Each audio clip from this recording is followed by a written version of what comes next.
All right, guys, welcome back to FishOfHex. Today's video, we're going to start a new series where I have one-on-one conversations with my subscribers. Basically, if you're not already aware of this, the channel is more based around beginners and little intermediate up to advanced topics, but that's what we're going to do here in the future.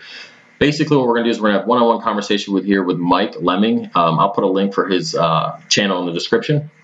So basically, we're just going to have a little conversation, and we're going to get to know Mike a little bit, and then we're going to go into some details on his tank, and then we're going to get into some beginner guide questions, and essentially, I'll just answer them the best of my ability. I haven't seen these questions, so we're just going to wing it, all right? So go ahead, Mike, go ahead and introduce yourself here. What's up, guys? Channel's Mike Lemming. It's my name. From Florida, live in Massachusetts. Haven't been in the hobby for too long, but certainly with FishOfHex's help, it's been going well. I started in a planted tank. And now here I am in the saltwater hobby. So it's there's a lot to learn, a lot I still need to learn, and it's just nice to have a community of people that are willing to help. So this is to you guys. I appreciate it. FishOfHex subscribers got a lot of them, so hopefully you guys will join in as well and help me on my venture. But yeah, let's get this thing going. All right, man. So, well, Mike, how long you been in the hobby for? Not long, dude. I remember being really young. My parents had a 40 breeder. It was like a little freshwater. Just a little nothing tank, and I kind of lost interest for the longest time, and then I moved up to Massachusetts, and my girlfriend had a little 2.5 gallon little nothing tank, and I threw a couple tetras in there for my daughter. She thought it was cool. That graduated in not trying to get too big, so I got a 4 gallon, and that lasted all of a month. I got a 10 gallon. That lasted all of a month. And in that time, I researched saltwater stuff, and here I am with a 30 and then a 75 on the way. So in the matter of, I think since November, it's May now. So in that time, I went, this will be in my, I think my like 5th tank. And I can only imagine 5 months from now, I'm ready to go to like a 125, 200 something. Oh yeah, well that's the problem with saltwater is once you get started, man, it progresses so fast. Yeah, but it's consumed me, that's for sure. Yeah, I agree. So, we've talked a lot on the phone, and got to know you and all that good stuff. So, I mean, I've answered several of your questions, but there's definitely a lot out there that a lot of people have missed. So, go ahead, wing it, man. What's the first question? So, I thought about doing this video, and you asked me about it, and I think for me anyway, like my subscribers are all fairly new. We all are kind of like on the same page. We know enough to do the saltwater hobby, but we don't know enough as far as, what you need to know. So like, especially with this new tank build, I have like a lot of questions. Like first off, like, how do you feel about UV sterilizers? Well, I think with everything, UV sterilizers have a place in the hobby. Now, I personally don't use one of them, and basically, I'll tell you why. I use a biopellet reactor. So, if you don't really know what a UV sterilizer does, just in case, it essentially ruins the cell. It destroys the cell in either a microorganism or something like that, bacteria. Basically, what has been shown to happen, and I've never tried it because I've always had a biopellet reactor, is that when the water runs through the UV sterilizer that's, with the bacteria from the biopellet reactor, it actually can destroy the bacteria, causing it to die, and in turn impacting, water quality, basically making the biopellet reactor obsolete. Now, I've never personally tried this, but this is what I've read countless, over the years, and this is what I've seen friends actually have that issue. Like, why is my nitrates going down? Why is my biopellet reactor not working? Well, I have a UV sterilizer that's double the size of my tank rated, and maybe that's what has to do with killing the actual bacteria that goes in there. So I personally think if UV sterilizers are more for quarantine systems. I think that's what their benefit is. When it's in a quarantine system, you have you have parasites and ick and all that stuff can go through the reactor or the UV sterilizer itself and then get damaged on the way. The only time I've ever actually seen an effective UV sterilizer was on a quarantine system, a very, very big quarantine system. And that was his job, was just to basically, that's what his job was, to basically destroy and, the bacteria. And all that. Well, that's a good segue, because another one of my questions is, I've watched a few videos, and everybody tells me that they like the biopellet reactor. Can you explain what that entirely does? Well, basically, biopellet reactor is, if you've seen, some of the videos that I made my own biopellet reactor. That's pretty impressive, dude. Yeah, good for you. They're expensive. That's the only reason why I've kind of gone the DIY route with it. Yeah. But essentially, you have the media which the bacteria lives on. Now, the bacteria grows on this media. In turn, when it grows, it eats up nitrates as its main food source. So is this the same concept as an algae scrubber as well?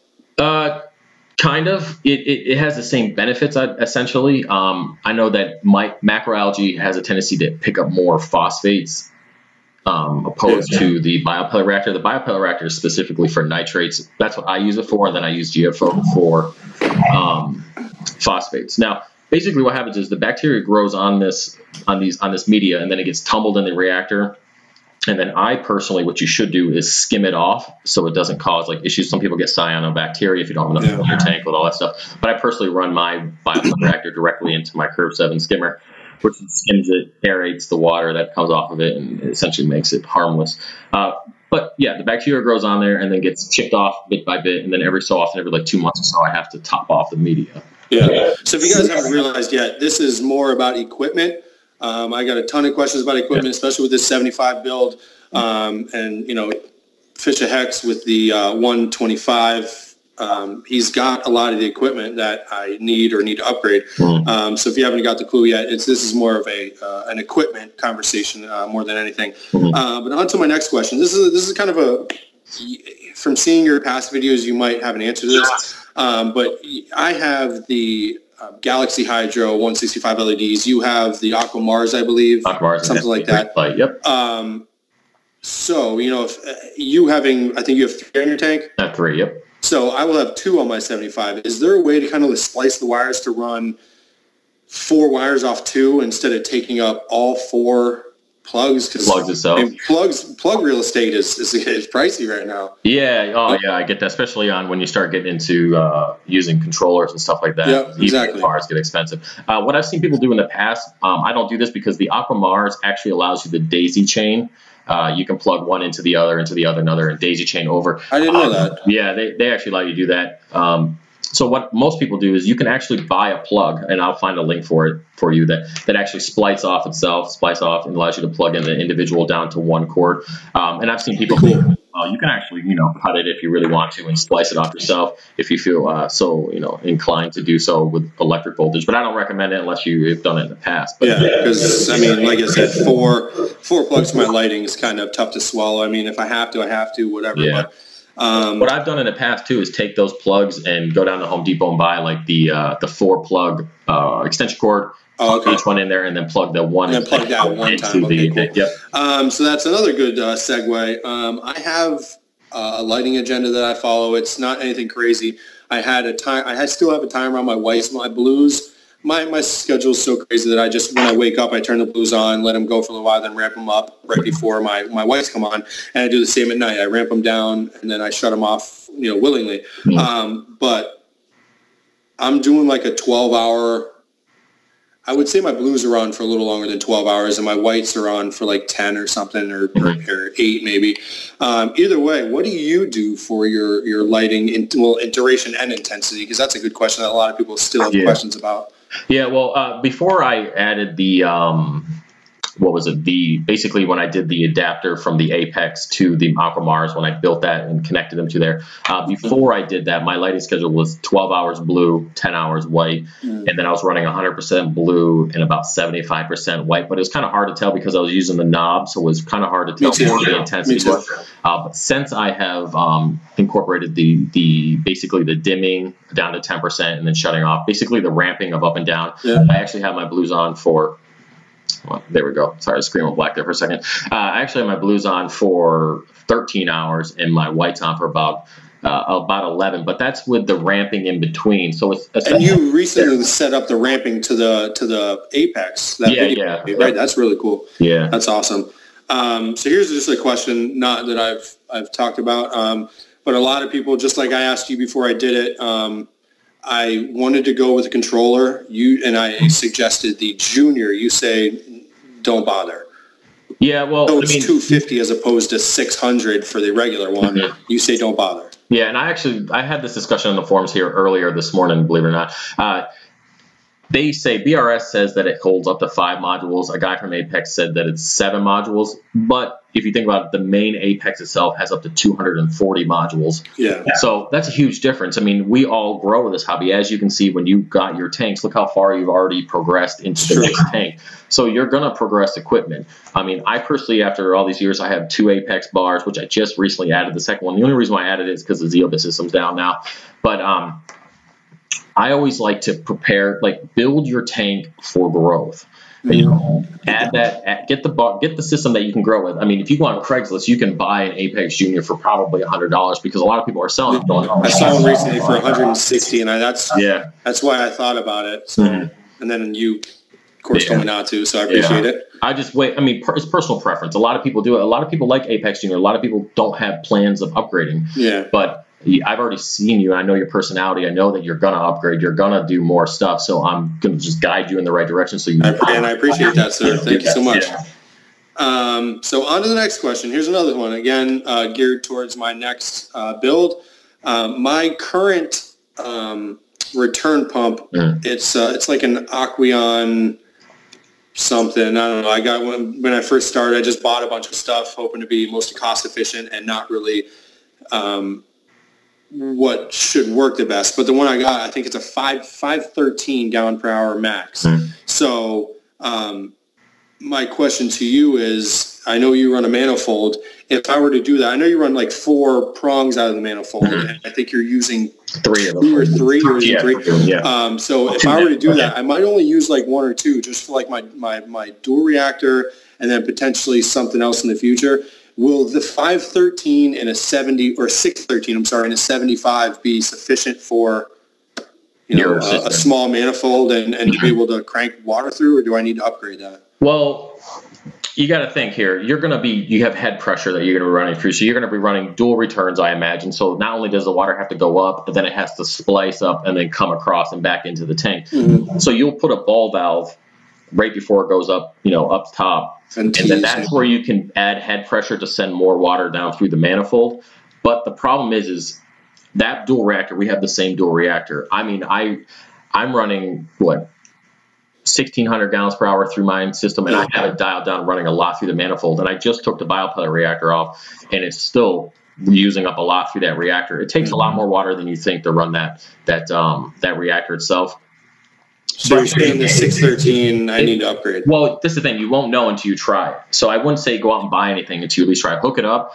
See if you can get a good tumble on the GFO and add a sufficient flow through the actual tank itself. Now, I'm not a big flow person through the tank. I like slower flow. Not a big flow guy, says the guy with four pumps, cranking through the MP40s or something? Well, yeah, I allow a lot of flow through power heads, but the return through my refugium, I don't like a lot of flow from my refugium.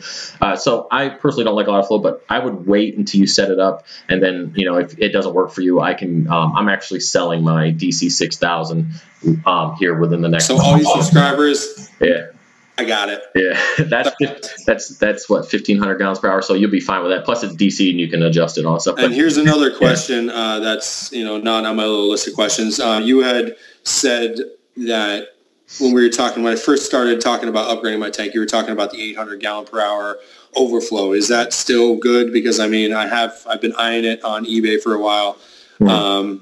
It's not cheap for some acrylic, but you think the 800 would be enough for my 75, right? I know what do you use? 1200 for yours? I use 1200 for the 125, and I have it dialed down quite a bit just because I don't put a lot of flow through the tank itself. At least not right now, because most of it's being used on the manifold. But basically, I would go with that actual overflow for 2 reasons. One, you get what you pay for. And if you pay for quality, there's a 99% chance you're going to get quality. And that was the second overflow I got. The first one I got was from a guy who just it was shitty, dude. I sent it back. So I went and got the good one, spent the extra. So plus you can upgrade with that overflow. Like I said, build for upgrading. You might go to. Is what you're saying by upgrade is I can take that one off? Is what you're saying? Yeah, you could take it off, and you'd be able to put the 1200 on there if I need. You could, well, I'm just saying, when you upgrade tanks, I mean, once you could upgrade to 100 gallon and use the same overflow. So you can go to the store, say you get a deal and you can buy a used 120 gallon tank. You could use that same overflow. You just and I like that. That's one thing about like the ATO I just bought. There you go. You know, I could have just went cheap and bought something for like $60, but I figured, I mean, why not? I mean, I'm going to buy something. Why not spend money on it and then be able to use it throughout the years, assuming it, you know, will last throughout the years. So the reason I asked all these, you know, overflow and return questions is because I have the, you know, as you know, I have the DIY PVC overflow, and that thing is a son of a bitch, man. Every time I do a water change, it's like I'm back to square one, and I got to redial in my pump, and like right now my sump's higher than it should be. It's actually over the baffles, but I'm not running down there every 20 minutes because it's going too low or going too high. So right now it's stable water line. Even though it's not where it should be, I'm just letting it run because I'm basically just trying to maintain this tank until the 75 goes up. Until you get back. But yeah, man, if I can give one new suggestion to anybody out there who's looking to get into the saltwater hobby, don't do it yourself as far as an overflow goes. It sucks, guys, I'm telling you. All it takes is one rogue snail sitting on that overflow, and it will overflow your tank, man. It's just not good. I mean, I have the PVC, and I have a tom sucking out the air, and the siphon hasn't broken, thank God, knock on wood. But it's just, it's so much bullshit to deal with. And then that's another question. So because I have the overflow where it's actually overflowing and not siphoning, basically it's up to my return pump. It doesn't have to match because it'll pump out water. Therefore, the gravity will take it down. So it's not, I don't have to really dial much in, right? No, I mean, you don't really have to dial in. That's the thing is with PVC overflows, it's based on the siphon, just generally on the siphon. And in running a reef tank on pure siphon, basically you're taking water over the rim of the tank, which is, you're just fighting. I'm almost 3 months into gravity.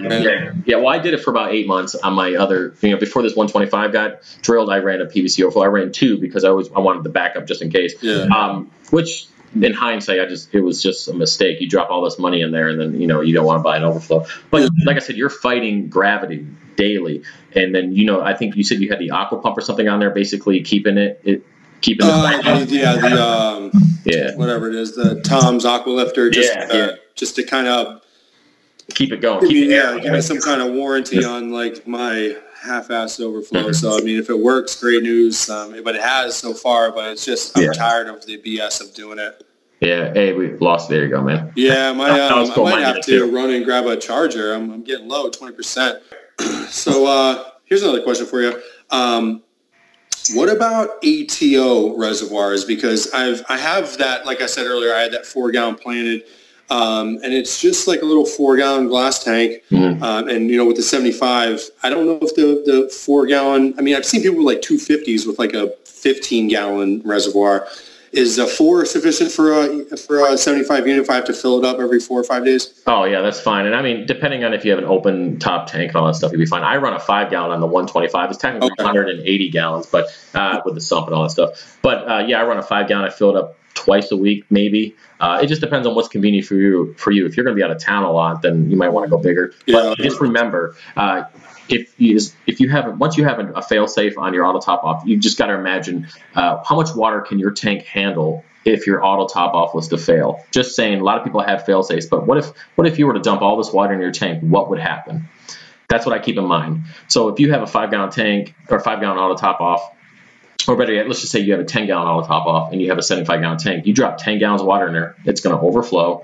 And of course, it's going to just, it's going to kill your coral. Or it might kill your coral. It's going to jack some shit up, that's for sure. Well, I don't know. I got belief in coral now. If they can go 2 days in a box from USPS, they can do pretty well in bad circumstances. So how about this? I saw this like a couple nights ago. Do you throw a heater in your ATO reservoir?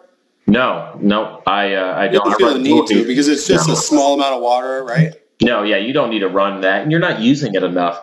I mean, you got to think. My auto top off kicks on probably, depends on if I have what the house is like and humidity wise, but it kicks on probably 3 or 4 times a day that I realize. Usually when you're making videos. Oh, of course, when I'm making videos, why not? And I can hear it because the pump is starting to take a shit. Remember, I told you earlier not to run kelp through the pump. Well, a year and a half of running it through a pump, it finally is taking a crap. That's what calc does, is just gunks everything up, right? Well, it just kind of it messes with the propeller, and you know, I kind of neglected cleaning it over time because it was only a cheaper auto top off. I don't remember the name of it at this point, but basically it wasn't even worth the time to clean. But so essentially, I'm just waiting for it to die, and then I already have a replacement just sitting on the shelf. But yeah, I got to get around to it. Yeah, go ahead. Here's one of my last questions, or it is the last question before I blab and ask you a bunch of more questions. So I'm trying to figure out how big to make my sump. So I have a 4'75". My current tank would, in my opinion, be ideal because it's a 30-gallon, 3-foot wide. So that'd be great. Mm-hmm. I don't have anywhere to put, you know, everything from the 30 before the 75 is up and running to be able to make the baffles and do everything. So I kind of think I'll probably just sell this stand and tank on Craigslist. But I also thought about leaving enough room. And this is one of my other questions, which is in a different category, but it coincides with equipment, is I want to put my QT, my quarantine tank, in my underneath my tank. So to do that, if I get like a 3-foot tank, I only have, 12 inches for my ATO reservoir, which is probably, I haven't measured, it's probably 5 or 6 inches. And then I'm going to see if I can somehow fabricate it and put like a 5-gallon tank in there. So this is more of a two-part question. How do you feel about tank to sump ratio? And and then if you want to answer at the end, will a 5-gallon work for a quarantine tank? Okay. Well, there's a couple factors. The actual sump itself, the point of a sump is to put all your equipment on, to basically have nothing in the tank. And that's the first part of it. The second part is to be able to compensate for the water that overflows once the power is off. So those are the two things you have to take into consideration. One, do you have enough room in the sump to cover if your power got turned off? Would it hold all the water that's going to drain down to, because basically you're going to have the actual, what is it? I can't even think of it. Man, I can't think of the name of it. Basically, the water's going to come out of your tank on freaking overflow box. Jesus, man, I'm like on that. Yeah. So basically, the water's going to come down to a certain point on the overflow box, and you just got to make sure that amount of water that goes down the drain till it gets to that level is going to fit in that sump. So that's the first thing you got to do. You got to determine that. The second thing is, what equipment are you going to add? Are you going to add your skimmer? Are you going to do refugium? Are you going to do deep sand bed? Are you going to add reactors? What are you going to do? All do that. Yeah. Well, you got to make sure you have room for all that. You got to be able to get the skimmer cup out, and then you got to be able to, do your maintenance comfortably.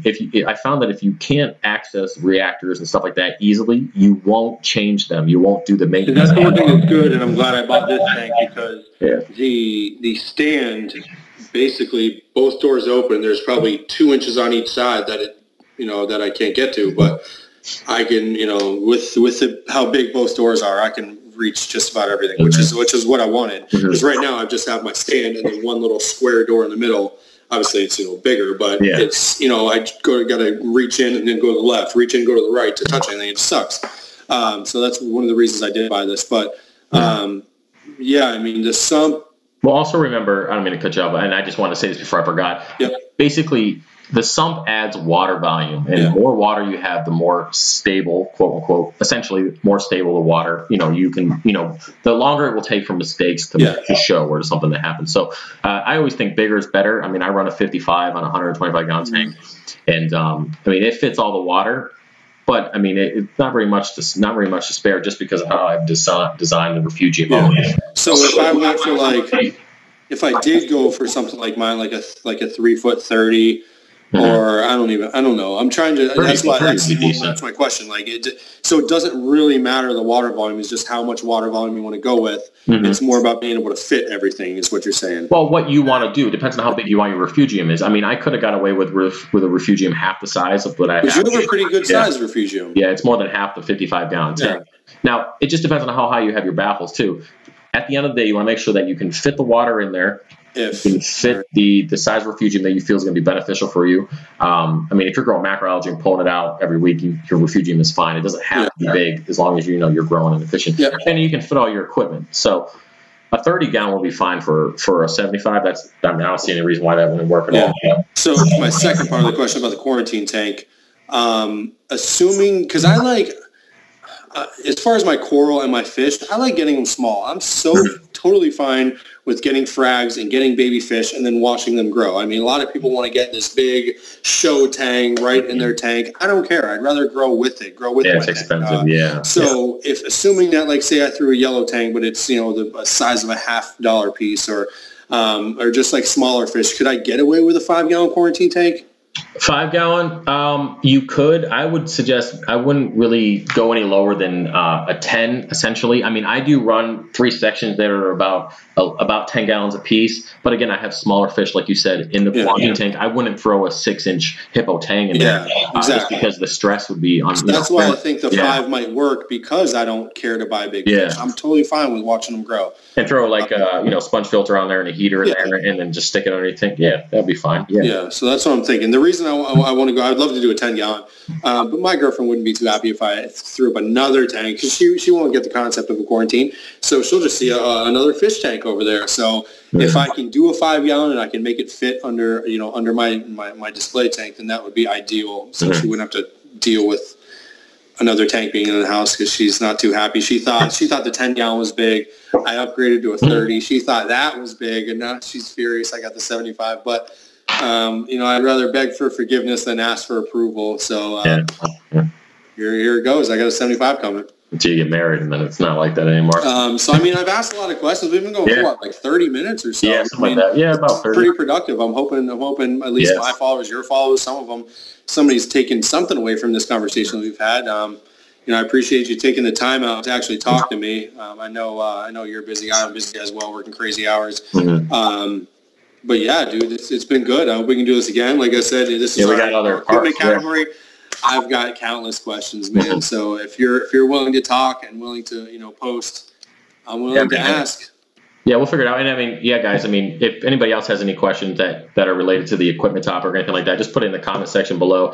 I'm going to post this video on my channel, and I'm going to give Mike a copy so he can post it on his. And like I said, guys, subscribe to Mike Lemming there. I'm going to put a link in the description below.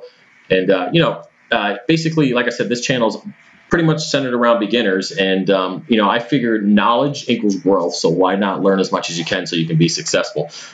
Later next week, probably we're going to have next week. Why not do an every Thursday thing? I mean, I have time. I get out of work 4 o'clock every Thursday. I'm home 4:15. We can do it again. Yeah, we can do it again next Thursday, and we'll just do like a fish topic or something like that, and we'll just get into it. All right. So if you guys like this, go ahead and like, comment, subscribe, and as always, if you have any questions, just let me know. And thanks, Mike. See you later. Thanks, guys. Appreciate it.